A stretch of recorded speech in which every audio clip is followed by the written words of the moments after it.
You're hungry. Not the kind of hungry that sends you to a kitchen, the kind that has lasted 3 days. The kind where your hands shake, your thoughts narrow to a single point, and there is no shop, no field, no easy meal anywhere in sight. For most of human history, this was not rare. This was the gap. Your ancestors lived inside that gap, over and over, for hundreds of thousands of years. Now think about your own life. Right now, you are probably a few minutes from more calories than you could eat in a week. Roughly a third of all the food humans produce today is simply thrown away. You can be bored of food. Your ancestors could not even imagine such a thing. So how did they cross the gap? How did they survive the weeks, the brutal seasons, when nothing easy was left to eat? They ate things that would turn your stomach. And those choices, the ones that sound revolting to you now, are a large part of the reason you are alive to feel revolted at all. Let's start with bone. When a lion finishes a kill, it walks away and leaves the bones behind. To most animals, those bones are garbage. But your early ancestors noticed something. Inside a thick leg bone is marrow, soft and fatty and dense with calories. So they picked up the heaviest stone they could find and they smashed those bones open. At ancient sites like Olduvai Gorge in Tanzania, you can still find the bones they cracked, the dents of the stones still visible after nearly 2 million years. Why go to all that trouble for a smear of marrow? Because of a danger you have probably never heard of. The archaeologist John Speth has spent decades studying what early people actually ate, and he keeps returning to one deadly fact. Lean meat alone can kill you. Eat nothing but very lean meat, like rabbit, and your body cannot process that much protein without fat to balance it. People have weakened and died with their stomachs full of meat. It even has a name, rabbit starvation. So fat was never optional. Fat was the whole point. The marrow, the brain, the grease around the organs, that was the treasure. The muscle was almost an afterthought. Speth points to something stranger still. Your ancestors did not always wait to eat their meat fresh. Sometimes they let it sit. They buried it, aged it, let it ferment until it was soft and sour and reeking. To you, that is rotten. To a hungry forager, it was something else. Meat that was partly broken down already, easier to chew, and a way to hold on to precious fat long after a kill. Many Arctic peoples still ferment fish and meat on purpose, to this day. The smell that would make you gag was, to them, the smell of a meal that would not let them starve. Now travel to the very bottom of Africa. Around 164,000 years ago, the world turned cold and dry, and much of the continent became something close to desert. Picture a small band of humans pushed to the very edge of the land and the very edge of survival. The archaeologist Curtis Marion spent years excavating a cave at a place called Pinnacle Point on the South African coast. What he found there changed part of our story. Those people had turned to the sea. At low tide, they were prying mussels and other shellfish off the wet rocks, carrying them back and cooking them open on the fire. Think about how strange that first meal must have been. Some hungry person looked at a hard, slimy thing stuck to a rock and decided to eat it anyway. And it is entirely possible that eating from the ocean is part of what carried our whole species through a bottleneck that could have wiped us out. You may be alive because someone, long ago, was desperate enough to swallow a shellfish. And then there are the things that crawl. For most of human history, insects were not a novelty. They were food. Grubs, termites, beetles, larvae, all of them packed with protein and fat, and easy enough for a child to gather by the handful. Our closest relatives, chimpanzees, still strip the leaves off twigs and poke them into termite mounds to fish the insects out. Even today, more than 2 billion people around the world eat insects as a normal part of their diet. That cluster of squirming larvae that might make you recoil was, for your ancestors, a quiet, reliable meal that did not run away or fight back. Here is one that sounds impossible.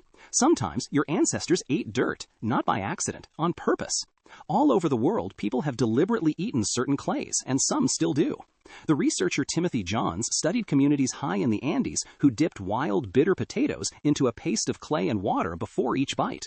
Those wild potatoes are loaded with natural poisons that protect the plant from being eaten. The clay grabs onto those toxins and carries them harmlessly out of the body. Stop and sit with that. People with no laboratory and no word for chemistry figured out how to cancel a poison with a mineral, and then taught it to their children for generations.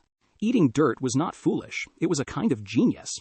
And in the coldest places, where almost nothing green will grow, your ancestors found their vegetables in the last place you would ever look, inside the animals they killed.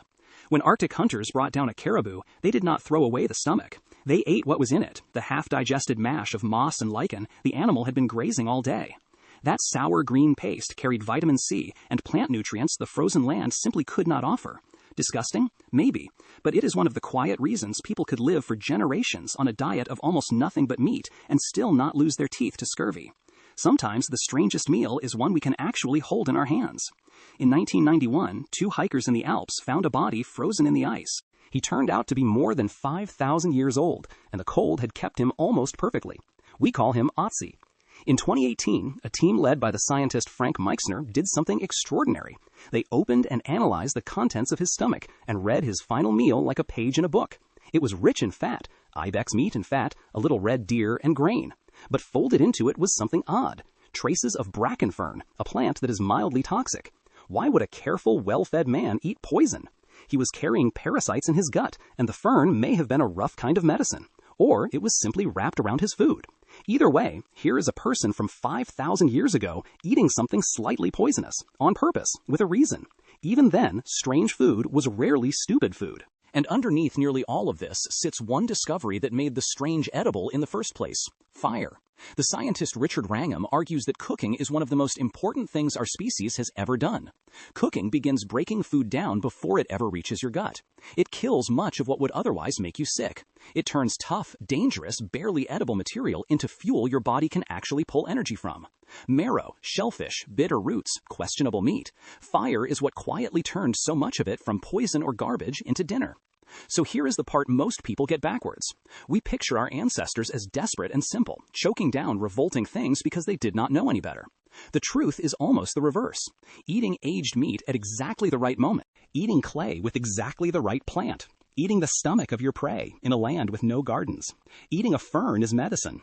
None of that is desperation. That is deep, hard-won knowledge, carried across thousands of generations in stories and habits instead of books. The disgust you feel is real, and it matters, because it keeps you away from things that truly can hurt you. But your ancestors learned exactly when to trust that disgust, and exactly when to override it. That balance might be one of the most human skills there is, and you have not escaped it, not even slightly. You eat controlled mold and call it blue cheese. You eat fermented bacteria and call it yogurt. You drink the roasted, fermented seeds of a tropical fruit and call it coffee. You spread the processed, regurgitated nectar of insects on your toast and call it honey. To someone raised elsewhere, your favorite meal might be the disgusting one on the table. The only real line between a delicacy and something revolting is what you happen to grow up with. And that deep pull you feel toward fat, salt, and sweetness, the craving that feels like weakness in front of a vending machine, that is not a flaw in you. It is the echo of ancestors who survived precisely because they chased down exactly those things. So the next time you open a door and find food simply waiting for you, with no effort, no danger, no 3-day gap behind it, pause for just a second. You come from people who ate the unthinkable so that the line would never break. They cracked bones, swallowed earth, and stomached rot so that one day, far in the future, someone like you would get to be picky. You're hungry? You almost never have to be. And that may be the strangest, rarest luxury your species has ever known.